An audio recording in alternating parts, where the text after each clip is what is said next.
네, 우리 오재현 PD가 이제 입봉을 했거든요, 며칠 전에. 근데 저 음악을 저 처음 들어보는 것 같아요. 상당히 좀 이렇게 경쾌한 음악이 나왔습니다. 자, 우리 강 팀장께서 조금 전에 말씀해 주신 것처럼 시장 읽기가 너무 어려워요. 그러네요. 이상해요. 전 사실은 뱅가드 펀드가 저쪽 ETF를 많이 하는 회사인데 포트폴리오를 교체하겠다 해가지고 처음에는 그냥 그게 뭐야? 이렇게 했었거든요. 근데 그래? 이거 포트폴리오 교체해라 이랬는데 환율이 또 요동치면서 시장이 또 크게 네. 또 혼란에 빠진 것도 같고.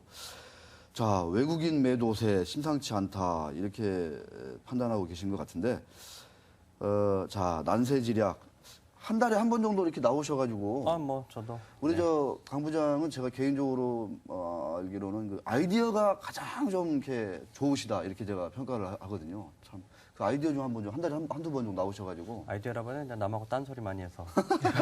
알겠습니다. 자, 외국인 매도 때문에 지금 시장이 상당히 어렵다, 어지럽다, 혼탁하다, 환율 널뛰는 거 보면은 도대체 이게 어디로 가는 건지 알 길이 없다, 이런 그러네요. 생각도 많이 들고. 현대차, 어제는 또 오르더니 오늘은 또 빠져버리고. 아주 참 어렵습니다.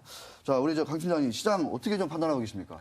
일단은 가장 이제 신경이 많이 쓰는 게 조금 전에도 얘기하셨던 수급 문제가 되겠죠. 왜냐하면 외국인을 빼고는 사실 지금 시장을 지탱해줄 만한 수급적인 어떤 우위가 없습니다. 물론 이제 연기금이 지난해 연말부터 꾸준하게 사주고는 있지만 여기는 저점에서 사준다는 의미는데도 이게 시장을 끌고 간다라고 보기는 어려운 거고, 투신사나 자문사나 사실은 자금이 좀 빠져나가는 것도 있지만 힘이 좀 예전 같지 않아가지고 작년장도 그랬고 올해장도 그랬고 외국인이 사면 좀 가는 거고 또 안 사주면은 또 어쩔 수 없이 밀리는 구조가 되고 있는데, 좀 전에 차트도 잠깐 들어갔지만 외국인들이 최근 한 2주 정도 됐나요? 굉장히 그러니까요. 또 주식을 일주일에 어떤 날은 하루에 한 5천억씩 그렇죠. 팔고 있는데, 네.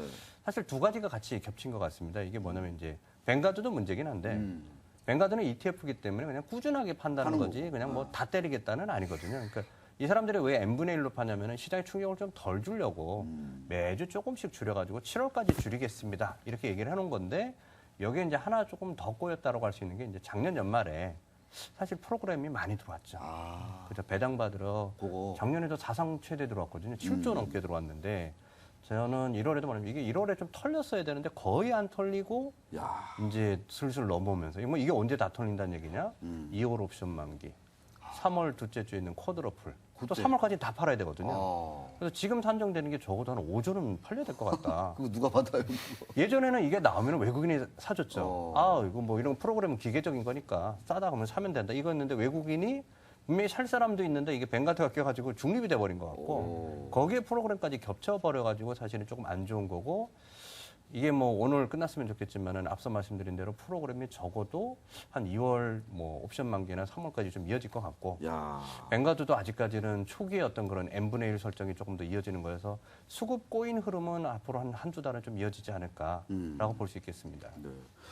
이규찬 기자는 관련해서 좀 요새 들은 얘기 없나요?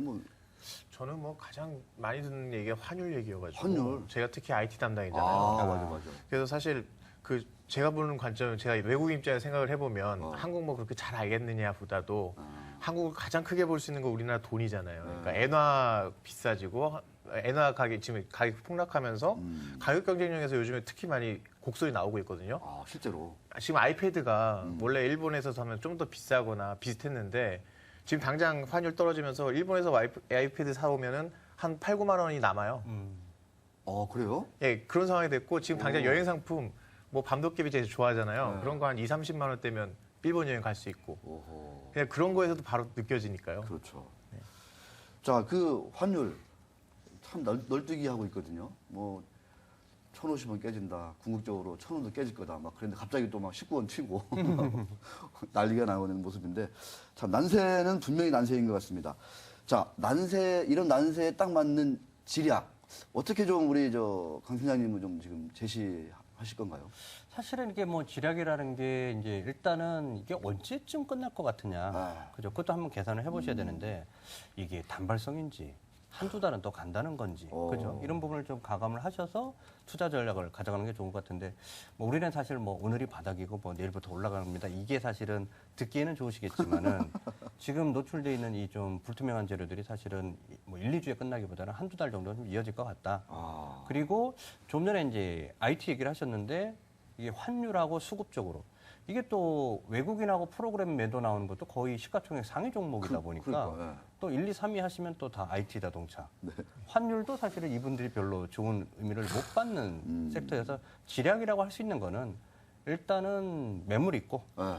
환율도 사실은 비우호적이고 이런 걸 감안하신다면 일단 이쪽은 야, 내 거 많이 빠졌는데 좀 버텨봐는 사실은 어렵지 않을까. 조금 이쪽을 좀 반등 나올 때마다. 조금씩. 그죠? 어제 사실은 뭐 일부 업종들 막 4%, 5% 나오면 그러니까요. 오히려 그때 줄여야 되는데 오늘 왜 빠져 이게 아니고 오히려 좀 기술적 반등 나올 때 약간 조금 좀 줄여서 저 옆에서 좀 안타까움을 느껴지는 게 막 팔아란 말을 막 하고 싶으신데 그걸 돌려 말하시느라고 정말 어렵습니다, 애쓰시는 게 그거. 느껴져요. 어렵구나 이거. 네. 참 그럴 때는 조용히 얘기하시면 돼요. 조용히. 그런 거예요? 소리 좀 낮춰서 이렇게 네. 얘기하시면 돼요.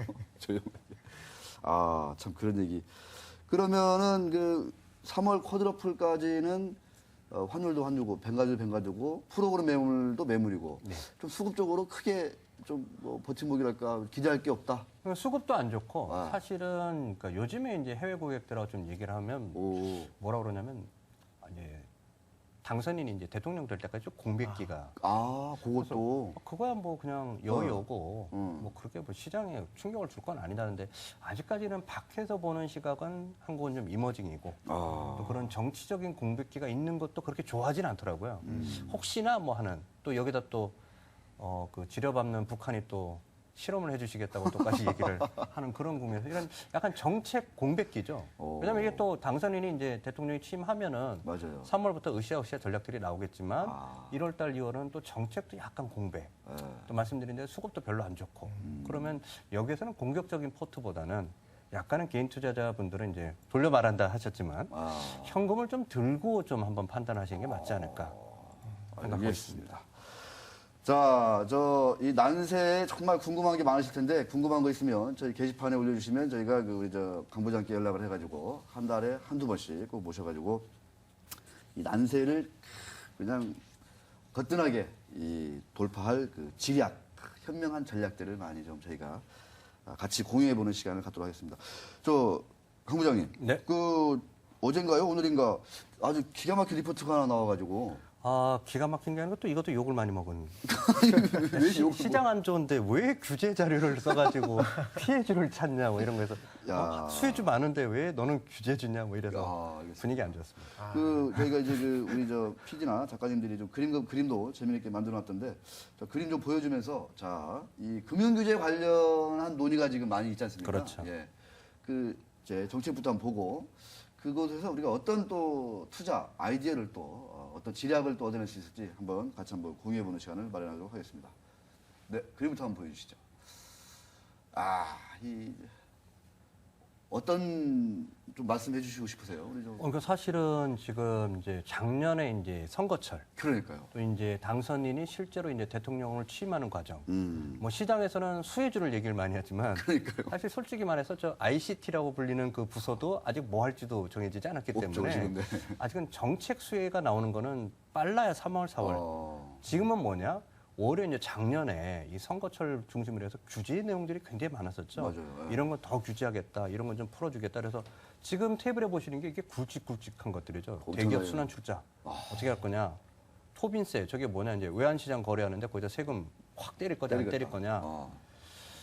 뭐 제가 고소득자라고 하긴 좀 그렇지만 세금 돌려가지고 그죠? 정부에서 뭐 이 세원을 확대해야 되는 거 아니냐? 근데 이게 우리나라만이 아니라. 그렇죠. 미국도 지금 다 그래요. 막 다. 세금 계속 네, 올리고 맞습니다. 있고 부자들 증세. 유럽은 벌써 토빈세 도입했고 그렇죠. 돈 세금 하도 올려가지고 정말 들으셨죠? 그 유명한 분들이 자기 나라 국적 버리고 도망가 버리는 가죠. 네. 그렇죠. 이민 이런 가더라고요. 상황까지 가고 있어서 전 세계적으로 지금 세금 인상, 금융 규제 이게 계속 동시다발적으로 일어나고 있어서 우리나라도 이 부분에서는 좀 일단 벗어나기는 좀 어려울 것 같다. 그래서 이제 뭐는 실행이 될 것 같고 뭐는 충격이 될 것 같고를 좀 점검을 하고 있는데요. 네. 두 번째 보시는 게 뭐냐면은 앞에 것들은 좀 덩치는 큰데 단기간에 확 들어오긴 좀 어려운 건데 어렵고. 이런 부분들은 바로바로 들어오는 것 같습니다. 네. 이미 이제 연말에 금융소득 종합과세. 했죠. 네. 뭐 우리야 뭐 금융소득이 별로 없으니까 뭐 4천만 원 하시든 2천만 원 하시든 크게 영향은 없지만 주식시장에서는 이런 게 문제되죠. 문제죠. 양도차익과세 대상 이제 점점 확대합니다. 올해 7월부터 시행이 될 것 같고 파생상품 거래세 뭐 3년이라는 유예기간은 주긴 했지만은 계속해서 도입을 하는 거고. 저는 사실 이 중에서 양도차익과세를 굉장히 신경을 많이 쓰는데 이게 말은 되게 오래된 거잖아요. 네. 한 10년 버전 됐는데 드디어 오픈이 됐습니다. 드디어 이제 그리고 이게 정부 생각은 몇 년간 꾸준히 계속 확대해서 나중에는 전면과세하겠다. 오, 전면과세는 이제 주식해서 이익 나면 세금 뗀다 이 얘기가 될 수 된다, 있어서 이런 얘기네. 이게 좋게 보면 장기 투자해야 되는 거고요. 나쁘게 보면 사실은 거래가 안 나올 수도 있는 거여서 그렇게 되면은 그쪽에 이렇게 몸을 담고 있는 입장으로서 아, 이 산업 까뜩이라 힘든데 더 안 좋아지겠구나. 야.